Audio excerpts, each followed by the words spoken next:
everyone, Maya here from My Storybook, and welcome back to today's interactive read aloud. Today we have another great story about lying, my friends. This book encourages us to be honest and tell the truth and shows us what can happen if we tell a lie. My friends, double thumbs up if you've ever told a lie before. I'm going to put double thumbs up because I have told some lies before. How did you feel after you told that lie? Well, I remember I didn't feel very good. My tummy felt kind of strange, and the only thing that made me feel better was when I eventually told the truth. And even though I got in a little bit of trouble, I felt a lot better afterwards. What made you feel better after you told a lie? Well, in this story, we're going to read about Finn and his little fibs, which is another word for lie, and see what happens when he tells a lie. All right, give me a double thumbs up if you're ready to get started. Excellent, let's begin. The title of this book is Finn's Little Fibs. So fibs is another word for lie, and it's written and illustrated by Tom Percival. So Tom Percival is the author and illustrator because there's only one name on the title. That means that he wrote all the words and drew all the pictures. And this book, my friends, is part of the Big Bright Feelings series, which you might know these other books down here, my friends. Ruby Has a Worry, Robbie's Roar, Perfectly Norman. These books are also part of the series. If you haven't read these ones yet, my friends, you can find them linked down below in the description to join those interactive read-alouds. Otherwise, let's go ahead and get started and see what's going on with Finn. What do you notice here on the cover? Right, there's this little boy, that must be Finn, and these are little tiny floating blobbies around him. I wonder what they're doing.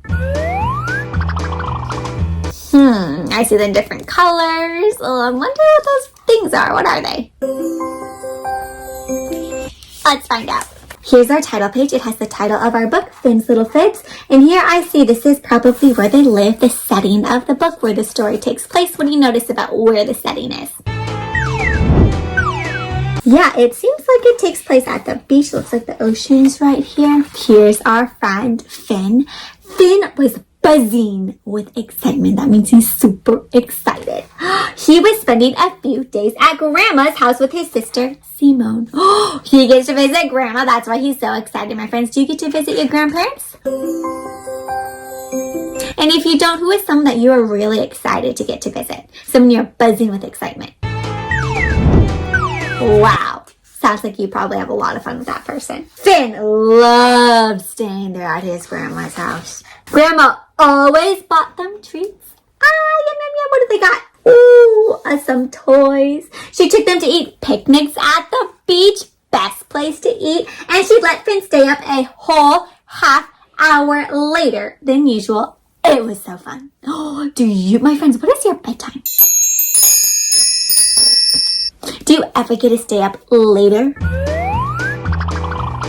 So these are the really fun things he gets to do with Grandma that makes him super excited. What are some super fun things you get to do with your special person?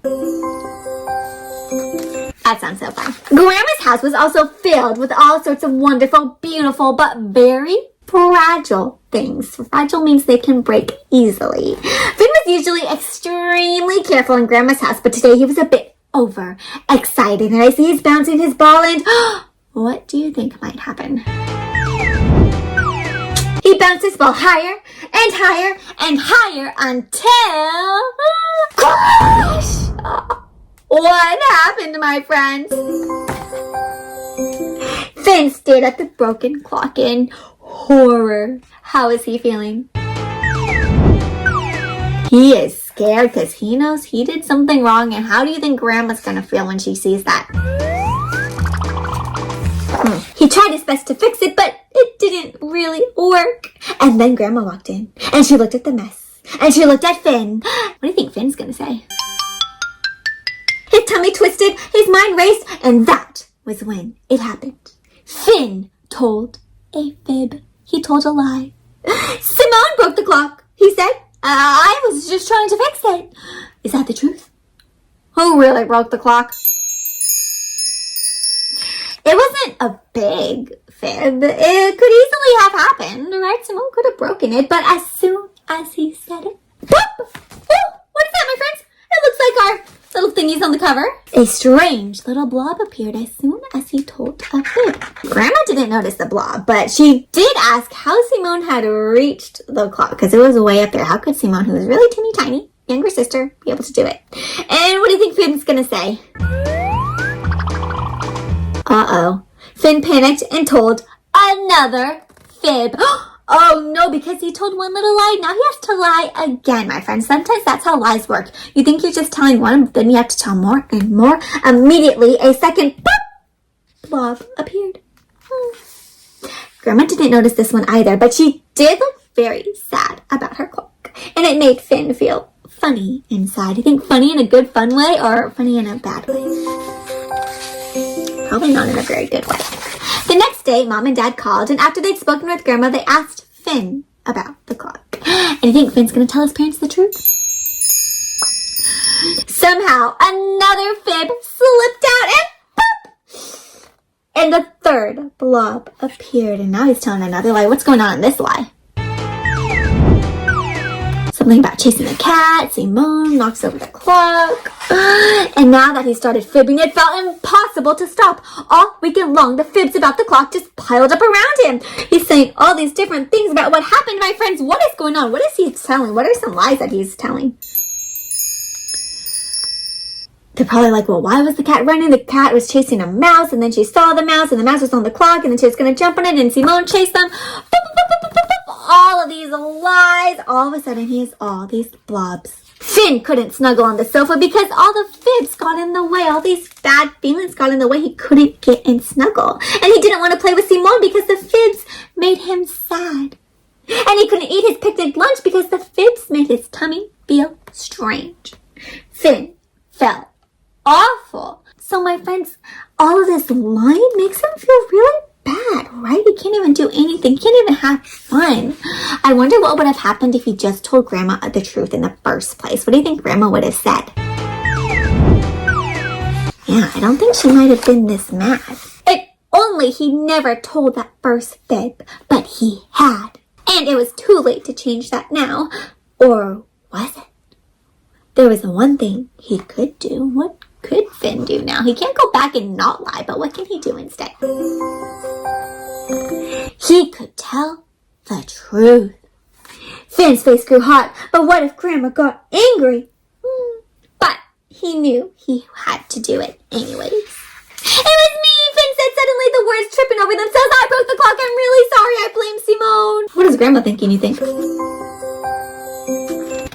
He's like, oh, what is going on? And Simone's like, I didn't even know I broke it. Finn heard a soft, quiet whoosh, and one by one, the whole crowd of fibs vanished. Finn felt so much lighter. Don't worry, Finn said Grandma. We all make mistakes sometimes. Thank you for telling the truth. So did Finn have anything to worry about telling Grandma the truth? Grandma was really understanding. She knows, you know what? Sometimes we make mistakes, and yeah, I'm sad about my clock. I might be a little upset that you did break it and weren't a bit more careful, but it's just a clock. It's okay. We make mistakes. Thank you for telling the truth. And after that, everything was back to normal. In fact, it was better than normal. It was the best trip ever. From that day on, Finn decided he would always try to tell the truth. Always, my friends. And if by mistake a fib ever did pop out, as they sometimes do accidentally lie, or maybe on purpose, but when he did tell a fib, he told the truth right away. Okay, so actually my dad isn't a superhero, he said. So that might have been a little fib. I might have said my dad is a superhero. Maybe he's not. But there goes that little fib. And here, my friends, the author has some advice of what you can do if you've ever told a lie. What are some things you can do to deal with lies? And how, remember, no matter how you're feeling, it's really important to just tell the truth and talk to the person who you're lying to, because I bet you they'll be really understanding. The end, my friends. Wow, my friends, this was a great book for showing us how telling lies can make us feel really yucky and not so great inside, and how telling the truth can really help us feel better and is really not so bad. It's really important to be honest, even if we're scared and nervous to talk to someone. Honesty is usually the best answer. What, my friends, was your favorite part of this story? Yeah, and is there a time in your life that you can relate to, Finn, where you told a little lie and it got bigger and bigger, and then can you tell me what happened? Oh, your story sounds similar to Finn's.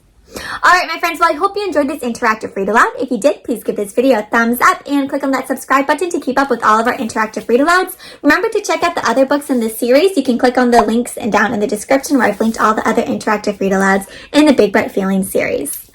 Alright, my friends, well, that brings us to the end of today's interactive read aloud. If you want to share with me some of your own stories or reading adventures, please reach out to me. All my social media links are down in the description. But until next time, happy reading!